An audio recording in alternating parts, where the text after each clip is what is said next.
बिस्मिल्लाहिर्रहमानिर्रहीम। अस्सलाम वालेकुम दोस्तों, मैं मुस्तफ़ा मैदान के प्लेटफॉर्म से अपने सेगमेंट अब आगे क्या होगा जी। थंबनेल पर आपने देख लिया होगा, खान पार्टी से फारिग, नया चेयरमैन कौन, पीटीआई में तसादम, अब आगे क्या होगा। जैसे कि आपको पता है कि इलेक्शन कमीशन के जो 4 रुकनी बेंच था उसने जनाब फैसला दिया था और ये हुक्म दिया था कि पीटीआई अपने जो इंट्रा पार्टी इंतखाबात है वो करवाएं और यानी अपना जो चेयरमैन है यानी उसको अकॉर्डिंग टू द जो लॉ है, जी पार्टी लॉ है उसके मुताबिक उसे जनाब इलेक्ट कर तो 20 दिन का यानी वक्त दिया गया इलेक्शंस के लिए और फिर 7 दिन के अंदर अंदर बताया गया कि उसकी जो रिपोर्ट है जो भी है उसको इलेक्शन कमीशन में जो है वो रजिस्टर्ड करवाया जाए, बताया जाए। तो अब वो डेफिनेटली मामला जिस तरह चल रहा है, आपको पता है कि इमरान खान साहब एक केस में जो हैं वो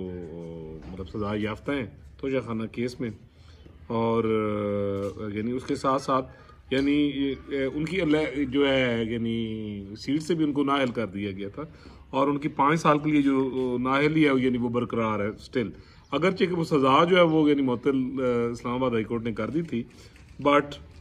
जो नाअहली है वो यानी वही मौजूद है। तो वो जैसे कि मैंने लास्ट सेगमेंट में यानी आपसे बात की थी इसी हवाले से कि बेहतर यह है कि खान साहब की जो एक पॉलिटिकल सेंस है वो प्रिवेल करें और उसमें यह है कि वो बिल्कुल उसी तरह जैसे कि माजी में भी होता रहा है कि जब गैर जमहूरी कुव्वतों ने बीबी शहीद के ख़िलाफ़ भी यानी इसी तरह के यानी मामलात किए तो उन्होंने एक पीपल्स पार्टी पार्लियामेंटेरियन मखदूम अमीन नफ़ीम साहब के सरबराही में यानी बना दी और उसने वो इलेक्शन लड़ा और उसके बाद जो है यानी उन्होंने हुकूमत तो नहीं बना सकते 2002 में, फिर उसी में से पैट्रियाट निकल आया तो मुशर्रफ का गैर जमहूरी दौर था लेकिन पीपल्स पार्टी ने सरवाइव किया और वो तकरीबन सबसे बड़ी लार्जेस्ट पार्टी थी उस वक्त भी, लेकिन वो मुशर्रफ की साजिशों ने और जो ओवरऑल गैर जमहूरी कुव्वतें थी उन्होंने जमहूरी पार्टी को इक़्तिदार नहीं दिया और एक कठपुतली जो था वो ज़फ़रुल्लाह जमाली की सूरत में वो यानी आ गया और फिर जो मुल्क का हशर हुआ यानी वो यानी सब कुछ आपके सामने है। तो उसके बाद जनाब जब 1999 में मुशर्रफ ने गैर दस्तूरी तौर पर पाकिस्तान में मार्शल लॉ लगाया और एक जमहूरी हुकूमत का ख़ात्मा किया, तो उसके बाद मियाँ साहब एग्जाइल्ड में चले गए और मियाँ साहब को यहाँ एक झूठे केस में, हाईजैकर वाले केस में जो है उनको सज़ा भी सुनाई गई और जब वो एग्जाइल में चले गए तो जाते ही वो मखदूम अमीन नफ़ीम साहब को क़याम मकाम सदर बना गए थे और फिर उसके बाद यानी उन्होंने भी देखें यानी एक स्टेप लिया कि यानी खुद यानी उस चीज़ से अलहदा होकर तो उन्होंने मखदूम साहब को यानी मौका दिया और उसके बाद फिर आपको पता है कि 2018 में जब दस्तूरी मुजरमों ने एक दफ़ा फिर पाकिस्तान में खलवाड़ किया और मियाँ साहब को जो बकाऊ जज थे उन्होंने जिस तरह यानी नाअहल किया था, तो उसके बाद उन्होंने शहबाज शरीफ साहब को पार्टी सदर बनाकर तो पार्टी उनके हवाले की। जैसे साकिब नसार उस टोले ने जिस तरह के गैर दस्तूरी वो फैसले इमरान खान साहब के कहने पे और दस्तूरी मुजरमों के कहने पे दिए थे, अब वही जो यानी केस था कि जो सजा याफ्ता आदमी है वो अपना जो पार्टी का अहदा है वो भी नहीं रख सकता, तो डेफिनेटली अब वही कानून यहाँ पे भी अप्लाई होना था। तो लिहाजा मैं ये समझता हूँ कि यहाँ पर जो सुनने में शनीद है कि जिस तरह वो मरवत साहब हैं जो एक वकील साहब हैं, शेर अफजल मरवत साहब शायद, और गोहर साहब ने भी, और फिर कल अली ज़फ़र साहब को मैं सुन रहा था कि उन्होंने इसकी तस्दीक भी की कि खान साहब जो हैं वो यानी इलेक्शन में हिस्सा नहीं लेंगे और बाकी अब यानी हर कोई यानी 2-3 धड़े बन गए तो वो हर कोई अपने अपना पॉइंट ऑफ व्यू जो है वो आगे लेके आ रहा है तो एक तरह से तो ये कि खान साहब तकरीबन यानी पार्टियों फारिग ही हो गए, तो यानी मेरे हिसाब से तो वो फारिग वज़ीर आज़म बनने के बाद ही हो गए थे सियासत से भी और पार्टी से भी, लेकिन गैर जमहूरी जो पीछे बोने थे उनके डेफिनेटली उनकी वजह से वो सर्वाइव कर गए यानी जितना अरसा, लेकिन at the end of the day वो मेरी प्रेडिक्शन के मुताबिक वो खान साहब की सियासत, पार्टी और हर चीज़ को यानी उसी पोजीशन पे जाना था जिस पोजीशन पे 2002 या उससे यानी पहले मामला थे। तो अब अगर आप गौर करें तो वो जो यानी मेरा कॉलम था, ये पोस्ट थी बिखरने वाली, यानी उसके मुताबिक तकरीबन पार्टी जो है यानी वो बिखर चुकी है और पार्टी की जो यानी सदारत और चेयरमैनशिप है वो भी खान साहब की यानी हाथ से निकल गई और कोई चांस नहीं है यानी यहाँ पर वापसी का। यानी दूर दूर जो यानी जब यानी ये जो मौजूदा सिनेरियो है डेफिनेटली यानी उसमें अब दूर दूर कहीं पे वो कहते हैं ना आपके बिछड़े तो शायद कभी ख्वाबों में मिले। तो इसको अगर आप हकीकत की नज़र से देखें और इमोशंस को जगह पर रखें तो खान साहब की जो है सियासत वो ख़त्म हो चुकी है और PTI तकरीबन यानी खलास हो चुकी है। तहलील तो वो 9 मई के बाद हो गई थी, ठीक है जी। और उसके बाद अब आप देखें कि रह सह के 2-4 वकील हैं, ठीक है जी, और वकला हजरात हैं। तो वो जनाब आप पार्टी दे जिन्हें उन्होंने करता दस बढ़न दे चक्रा तो डेफिनेटली मतलब खान साहब सिनेरियो में नहीं होंगे तो आप ये समझ लें कि वकला ने भी की कर लेना है, कुछ भी नहीं कर लेना। At the end of the day जो है जनाब वो मामला यानी उसी तरफ जैसे कि ये मैंने इखलास किया था। अच्छा, यहाँ पर देखने में ये भी आया जनाब के हलीमा खान और जो बुशरा बीबी के ग्रुप्स हैं वो वहाँ पहुँचे हैं। उन्होंने मुखालिफाना यानी नारेबाजी भी की। अब पता नहीं अब ये लोग कौन हैं जिन्होंने बुशरा बीबी के ख़िलाफ़ भी यानी काफ़ी नाज़ेबा ज़बान भी इस्तेमाल की है। इसी तरह हलीमा खान साहबा जो हैं यानी उनके मुतल्लिक भी यानी बैनर्स भी बनाए गए थे। बाकायदा एक जी मुहिम होंगी यानी वो नज़र आई है, ठीक है जी, कोई मखलूका नज़र आई हैं ना जियां उड़दी हैं, ठीक है जी। तो वो उसमें मैं ये कहता हूँ कि कोई उसके पीछे मखलूक ना भी हो तो जैली चीज़ों का at the end of the day जनाब यही होता है। ये मेरा हाल दुनिया में पहला आजिज़ था, ये आजिज़ जो आपसे बात कर रहा है, और पाकिस्तान में भी पहला था कि जिसने बहुत पहले ये प्रोडिक्ट कर दिया था कि ये लार्वा सिस्टम है तो जनाब जो ही स्प्रे बहना है तो अखलास से खान साहब की सियासत भी बस उस वक्त तक है जब तक ये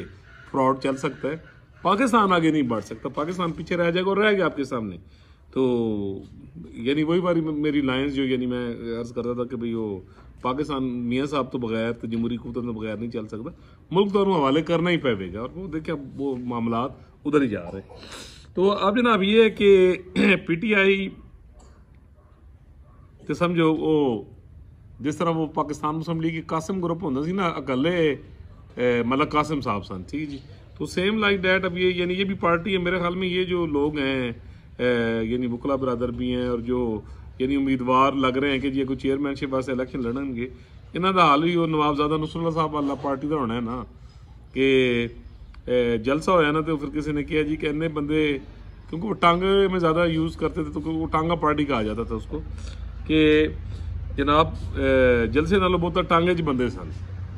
ठीक है जी। और वो पार्टी ऐसी है जैसे शेख रशीद की पार्टी है तो एक मोटरसाइकिल तो समा जाती है। तो अब ये खान साहब की पार्टी भी जो है वो करते करते करते जो है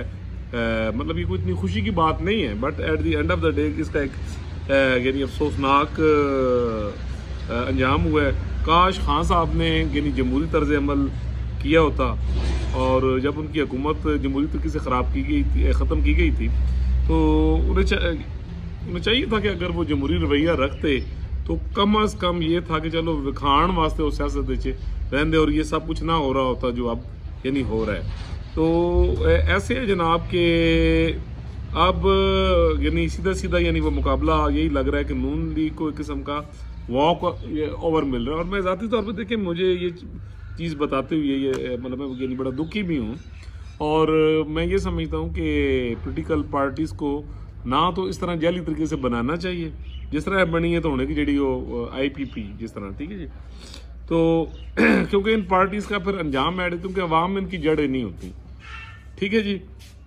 खान साहब का एक फ़ैन क्लब था और जो है वो एक कल्ट की शक्ल इख्तियार कर गया और वो यानी फ़ैन क्लब है वो सिर्फ कीबोर्ड होती ना मोबाइल या कीबोर्ड होती उधर जनाब उन्होंने मुकाबला नहीं किया जा सकता, ठीक है जी। उधर वो लड़ाई लड़ रहे हैं, लड़ते रहे हैं और शायद कुछ अर्सा यानी लड़ते रहेंगे और जब अगर कोई रियासत की तरफ कोई डंडा फाड़ ले गया तो वो जड़ा जहाद कीबोर्ड वाला वो भी मुक जाना है। तो मसला ये है कि जनाब जो पार्टी है वो बिल्कुल ही यानी खलास हो गई है, तहलील हो गई है, मैं ये समझता हूँ। तो अभी बल्ला अगर होगा भी सही तो फिर वो बल्ला बैंडेज वाला हुण बल्ला है, ठीक है जी। तो बॉलिंग होनी है बड़ी फास्ट तो डेफिनेटली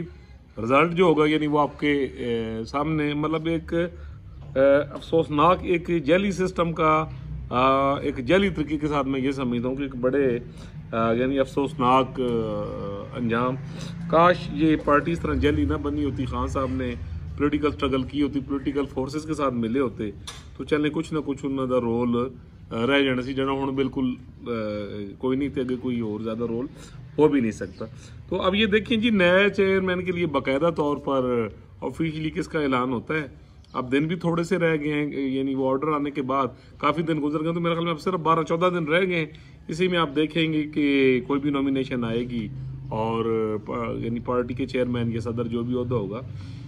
वो यानी इलेक्शन होंगे। शाह महमूद कुरैशी साहब ये हमेशा वास्ते ख़त्म हो चुके। याद करो, मैंने 2-2.5 महीने पहले कहा था कि परवेज़ इलाही और शाह महमूद कुरैशी, शेख रशीद, ये जितना ग्रुप और टोला था, ये हमेशा के लिए इनकी सियासत खान साहब के साथ ही दफन हो चुकी है। शेख रशीद साहब से 1-2 शुरलियाँ छोड़ेंगे और इलेक्शन के बाद वो आपको टीवी पे भी नज़र नहीं आएंगे। तो चले, पाकिस्तान में ये समझता हूँ कि एक यानी पॉजिटिव साइड पर चल पड़ा। अब देखें, अब इलेक्शन होंगे और जमहूरी हुकूमत बनेगी और वो मुल्क को लेकर आगे चलेगी।